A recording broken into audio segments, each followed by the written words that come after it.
Woo-wee! Look at me! Fishing for trout up in the fresh mountain air and all. Like a real man should. The way things have always been done. They say this area has some of the best trout fishing in the country. Rainbow trout, brown trout, cutthroat trout, brook trout, bass, walleye, crappie, bream, catfish, all of it. This was day 10 on my southern adventure. This was the first time I'd done anything remotely redneck. I mean, I saw some damn bars and whooped it up, but come on now. This is what people do in Arkansas. I just need me a damn beer and a shotgun.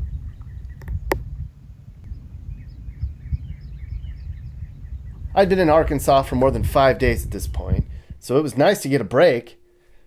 I'd heard about this place called Mountain Home. That was the latest, hot, trendy place for older folks with a little scratch. So that's what I did. I went to the retirement capital of Arkansas. It's pretty basic.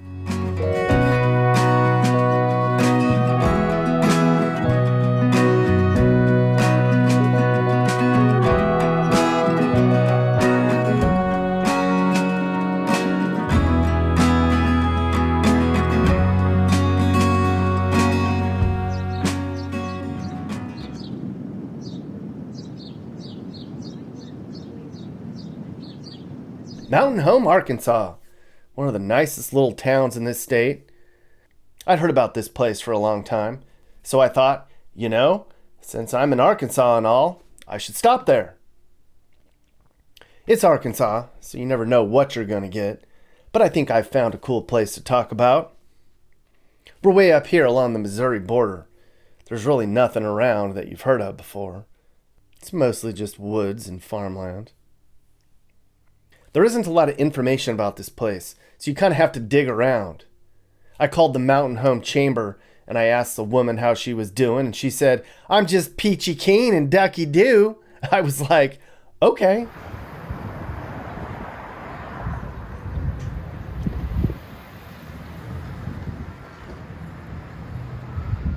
It sort of looks like it might be a touristy town, but it's become more of a place to retire these days.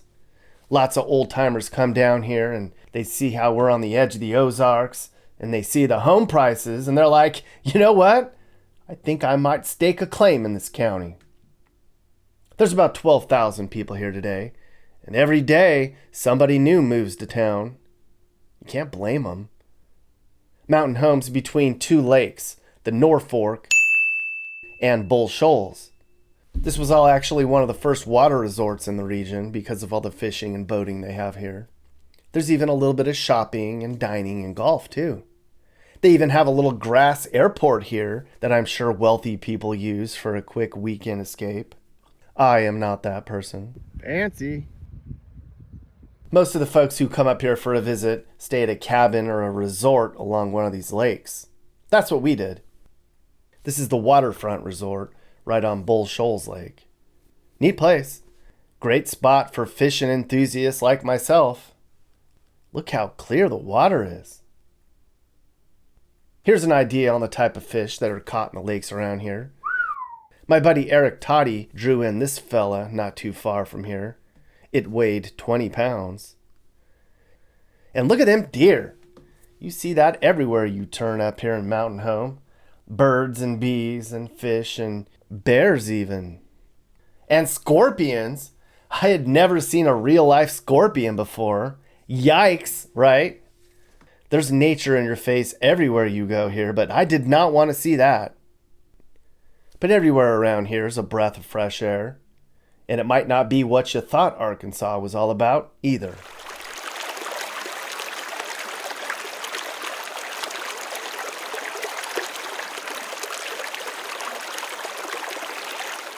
Mountain Home's pretty progressive for small-town Arkansas. I was surprised by how much money's in this town. I heard the average savings account for a Mountain Home resident's $500,000. There's surprisingly a decent number of jobs in town, no matter what your background is. Logging jobs are a thing here. There's some sort of big medical companies. If you're into video games or pretty bitches, you can work at those places. If there's a problem here, it's finding enough people to work. Most of the people coming in town are retirees, so there's a shortage of good labor here. And there's even a shortage of homes. I know. Small town Arkansas can't build enough homes. Crazy, right?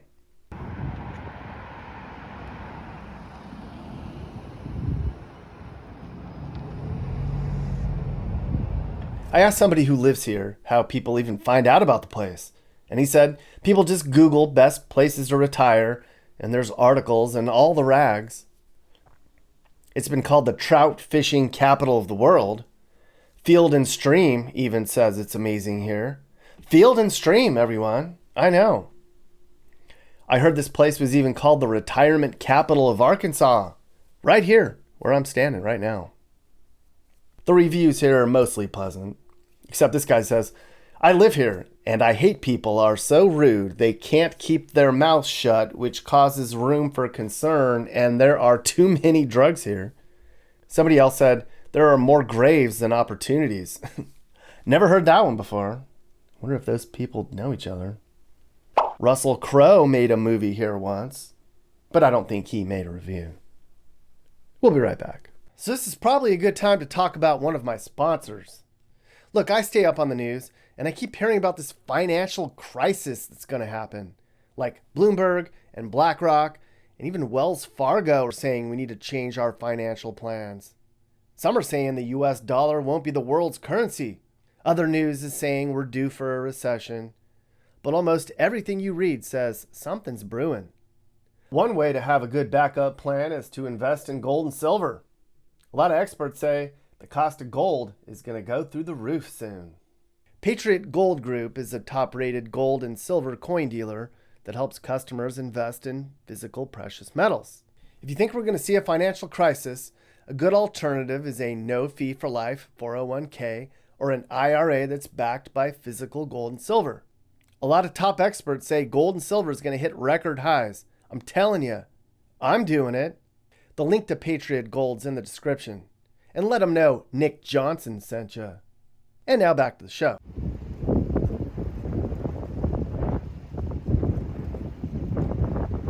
So if you've never been to Arkansas before, you probably think you have an idea on how the state would be.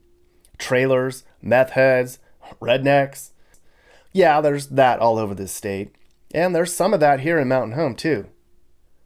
Most of the neighborhoods here are very nice. There's some bad parts of town, but they're not bad. Here's what would be considered sort of the bad side of town. A little bit of old Arkansas, I guess. Just older and a little bit more run down in some pockets of town. But the crime's not too bad here. It's mostly thefts. There have been a handful of murders here, including 3 in 2018. What happened in 2018? They used to call the place Little Chicago, but not because of the crime and ghetto people. Because of all the retirees that come down here from Chicago. They come down here on vacation and they see this fresh air and this warm weather and cheap living, and they're like, sold. This house sold for $215. I'm not kidding. That's the cost of a super nice night out. This house, I don't know what they'd charge for this. But you can make some extra dough hosting haunted houses. So there's that. Look at all the homes that have sold here for under $50K, everyone. That's a lot. Some are even out by the lake. People are always saying, it's too expensive. I'll never buy a damn house. Well, you just need to look around harder. Most of these families are getting by just fine on $45K a year. And then over on the fancy side of town, they're loving it too. This is their country club neighborhood. Something like this would cost you about $400,000. But word's out. The average home here went from $200K to like $350K in no time at all. You'd better get in on all this now if you're feeling the itch.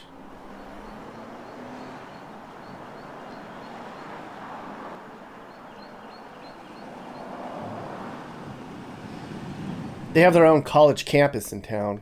It's called ASU Mountain Home. It has about 1,500 students. Just the smallest little college campus you've ever seen. There's churches everywhere around here. It's pretty conservative, but you can drink in town. You can even purchase booze on Sundays. Driving around one day, I was getting a whole retiree redneck vibe in town. I think the two of them are intermingled pretty well here. And a lot of people up here have guns. You can believe that.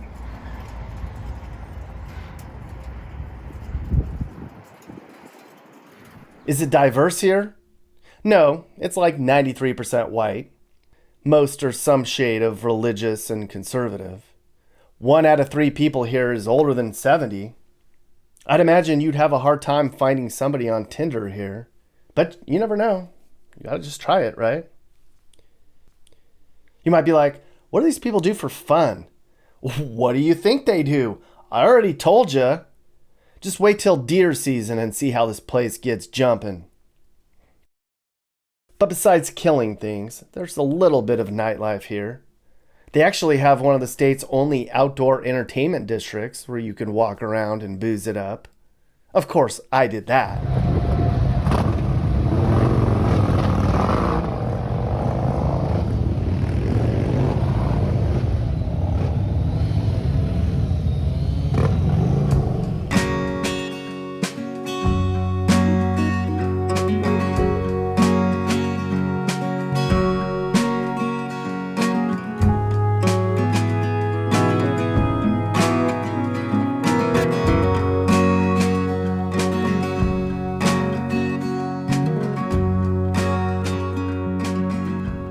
I think I packed just about as much as one famous YouTuber can pack into 2 days of time here. In their little downtown, there's a few places to hang out. This is Rap's Brewery, where everyone in town goes at some point in their week. And I mean everyone. Tourists too. I enjoyed some small town idle chit chat, along with some pulled pork tacos. On my first night out, I went to a place called Gaston's, which is right along the river way outside of town. That's where everybody goes when they're in town. You got to go to Gaston's. It's a big fancy restaurant, gift shop, resort, fishing marina thing that's been here forever now. I got the local rainbow trout and a side of taters. It was really good. Sitting in my corner seat, I could see all the river drama going on down there. These people were having trouble with their little boat. And then soon after that, a big storm blew in. You're in the mountains, so the weather here is very unpredictable. One day, we were hanging out at the mountain cabin, and out of nowhere, this massive storm blew in. Look at that hailstone. Dang. It's as big as an eyeball. One day when we were in town, I randomly stopped at a place called Back 40 to get a quick bite. I like Best Burgers and cold brew. Oh my goodness, my kind of place. I'm glad I stopped here, I tell you. Wood paneling and little cafe tables and chairs and a jukebox. Somebody here told me for dinner I needed to go 3 miles outside of town to a place called Live Edge and try the chicken fried chicken. And wow, everyone! Probably one of the top 3 meals I had on the whole trip. Eating chicken fried chicken and listening to the local dude on the strings. I'll record you. Ooh! I even took in a round of mini golf at Little T's. Yes, they have a mini golf course here. My camera person didn't show how the ball actually went in the hole. Missed opportunity there. Hole in one and all. This mini golf course is really cool.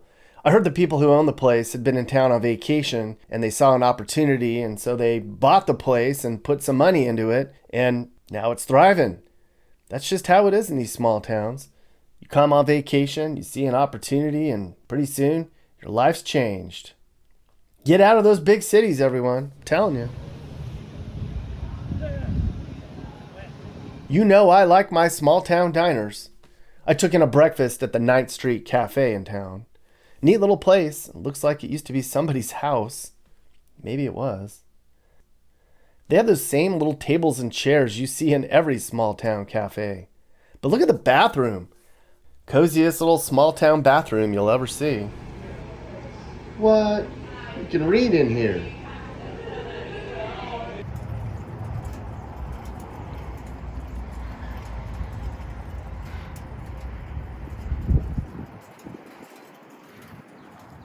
Since there's so many older folks in town, collecting things is a weekly tradition. Antiquing is a thing here. I stopped by the Rusty Rooster, the most famous place in the area for that type of stuff. If you don't know what a consignment store is, it's basically a giant yard sale where everybody gets our own garage, all under one roof. You can find some pretty cool stuff in places like this. You might even find a real gem.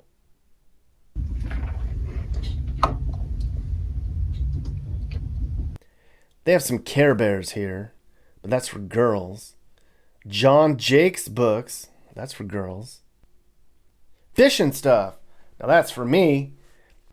I think there's a jig for every occasion on that wall. I found this cool shoulder thing that later in the evening I wish I had purchased since the temperature dropped. We are in the mountains, don't forget. On the way out, I picked up a copy of the Ozark Horse Trader. That's another thing people do in these parts. Ozark Horse Trade. I leafed through it looking for any deals and spotted this too good to be true advertisement. Love horses? Don't want to pay for your own? I have a wonderful broke horse who's not getting rode. He's gentle, but needs someone with experience. Darn it, I don't have any horse experience. Wish I did. Did you know Arkansas has seen a 21% decline in the number of horses? I had no idea there were less horses here, Mappy. Now that you mention it, I didn't see anybody on horses when I was there. I wonder why that was. Horses cost money, and everyone's broke now. People are having trouble feeding themselves. Who can afford a horse? That's just sad, Mappy. We need nature in our lives. That's how it used to be anyways. I wonder if people were happier in the old days.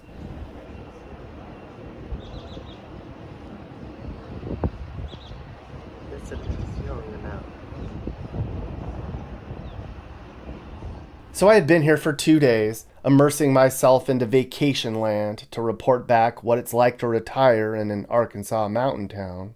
I have to say, it was very relaxing. I can see why people move here permanently.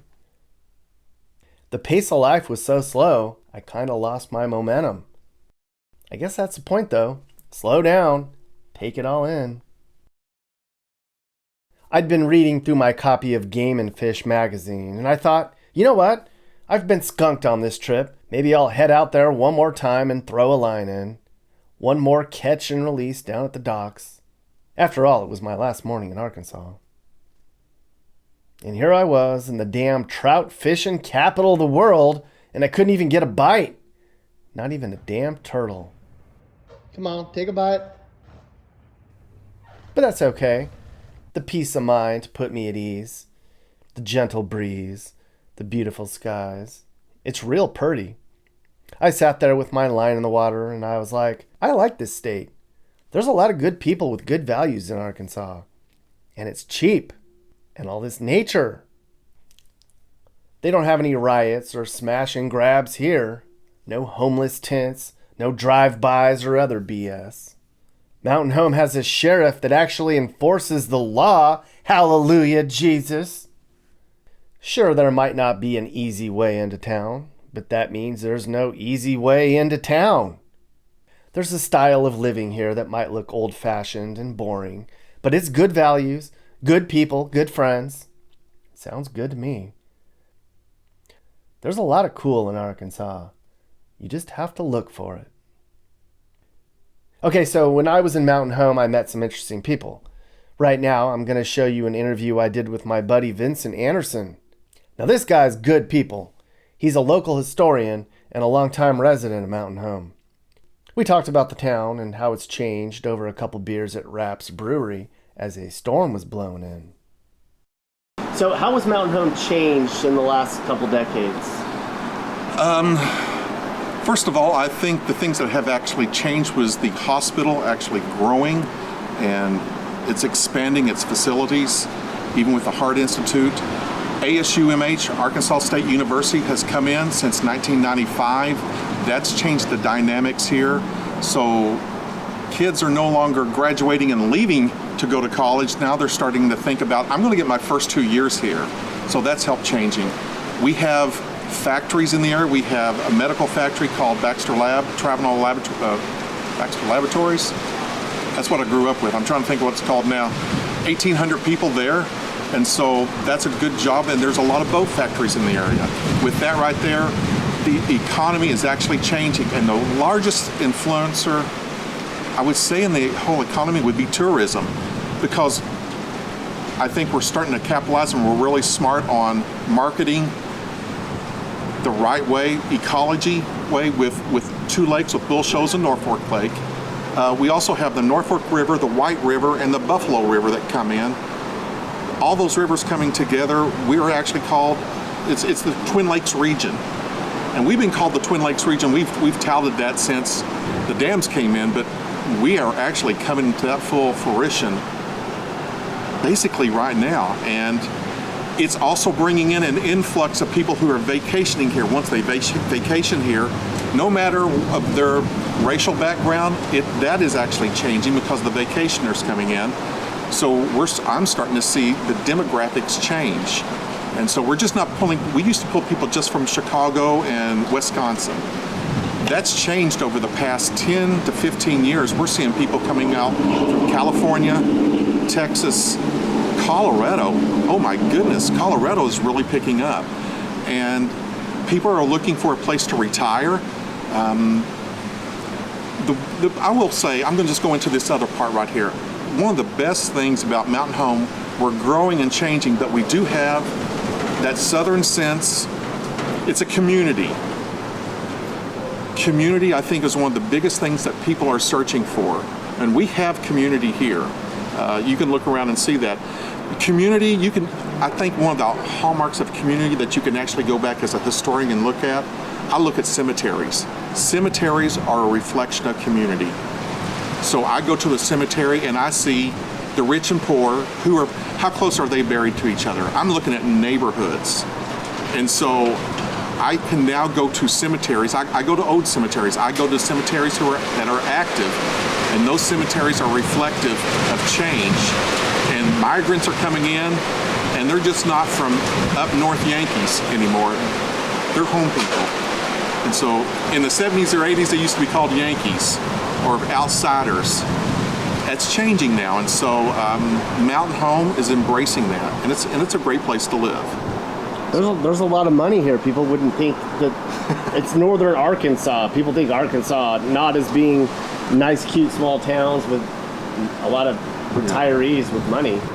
So location-wise, lake-wise, the economy, Mountain Home used to be a really tough place to make a living. I've been here a lot of years, and that dynamic is starting to change, and so that's a really good change I like on it. So, what kind of values do people have here? Values, you're going to see mostly, well, I will say, I'm just going to talk political. You're going to see more Republican values exhibited than maybe Democrat, liberal side, I would say. But I've seen communities fractured over this, and I do see some fracturing. I do see fracturing in groups here. I don't see it as deep as an impact it would be for other cities across the United States. There is, like I said, there is a sense of community, and that is the glue that holds people. You have families; those families build communities, and so even though somebody may come in from out of town and have different values, I don't see the shunning and rejection that may happen in other places. I see more embracing. Life is not perfect. You're going to have crap thrown sometimes. You're going to have crap thrown sometimes, but I don't think this is a community full of anger, rejection or anything else like that. I think it's. I'm going to say it. I think it's more progressive in Mountain Home than maybe you would find in other counties and towns. Nothing wrong with those counties and towns. I love them. historically. I mean, they're preserving what they can and everything else. Mountain Home is a little bit more progressive and learning, even though it may be a Republican on the leaning side of leadership. I want to say one thing on that right there. A lot of times, well, we just have this issue that has just surfaced the past couple months. It's on a landfill to be reopened up. And we have a potential to have a business coming in from Chicago to open up the landfill and have trash pulled in from different cities across the United States. That has coalesced across the demographics, across political lines, and the past 2 times at the Quorum Court when we meet together, I've seen Republicans and Democrats lock arms together and say, doggone it, we are stopping. We're not going to have the trash dump in Baxter County anymore. The first time that it happened 2 months ago, I was just tickled and encouraged, which shows, just because you may have an R by your name doesn't mean that you're for all trash stuff, which sometimes the ideology is kind of that way. Like if you're a Republican, you don't care about the environment. People love the environment. The environment's our breadbasket here in the Twin Lakes area. It's our breadbasket. We want to take care of it. We have a lot of karst topography, a lot of caves underneath there. We have karst topography underneath that old landfill, and they want to open that back up. And from the county judge, the Quorum Court, everybody just total vote. No. May cost a little bit of a lawsuit in the future. That's not clarified yet, but the resolute firmness on that across political lines is absolutely amazing and encouraging. How do people even find out about this place? I mean, I hear people are moving here. How does word get out about a little kind of smallish mountain town in Arkansas? That's a really good question, but I will say I know one. Let me just say, the Mountain Home Chamber of Commerce, I'm just not trying to blow smoke up someone's dress on this one, but the Mountain Home Chamber of Commerce, they are workers, they are promoters. There are people in this county, realtors, they love this area. The doctors that come here, they love this area. People hear about it. That's why. We have good promotion, we have smart people. And they're just not salesmen just to manipulate, but they care about the place, they see the value, and they work to promote that value, and they do a great job of it. Mm-hmm. You don't have the big city problems here, homeless tents, drive-by shootings, smash and grabs, panhandling that you have in other big cities. There's probably small parts of that. Every so often you'll see panhandlers. But I mean... But no. Not like what I see down when I go up to Kansas City, sometimes Little Rock, maybe. No, we don't have that here. Let me just say, my mom works with a ministry thing, and the homeless situation in this area has picked up since COVID. Yeah, since COVID. I hear there's not enough homes for sale. There's not. When my dog... We were trying to find a house for someone here a year and a half ago. It was difficult to find an apartment for her to rent. It was hard because I know people who are single in this area that they are like finding a friend, and they're splitting apartments because it's hard to find apartments. Now, there are builders in this area that are stepping forward and doing something about it. There's a couple different builders that are doing something about it in this area, and it's going to relieve the pressure here a little bit more in the next year or two. But that is a problem in finding homes here, and realtors, in my opinion, have a really good job here because in other areas, I've talked to realtors in other areas across the United States when I make phone calls doing other things on my job. I think they have a really advantage here because we have college, hospital, we have the library, we have a nice communities here, we have the lakes and the rivers. Those are really great selling points. And it's cheap. Yes, actually it is. Comparatively, it's cheap. Are you looking to move and need advice? I do consulting. That's right. I'll sit down and talk about where the next perfect place for you and your family should be. I do it all the time. Together, let's find you a new home that's safe and checks all your boxes. And I can also help you find your new house, too. Email me and I'll work with you on not just helping you figure out where to move, but I can help you find your perfect home, too. That's right. I know awesome, reliable agents all over the country, and I'd love to connect you to somebody who can help you search for that perfect home. Hey guys, if you learned something new about America or what it's like to live in America, great. You should think about subscribing and turning on your notifications. You can also click one of these videos or playlists for more. This is Sage, Nick's manager. This has been a Corner House Entertainment production.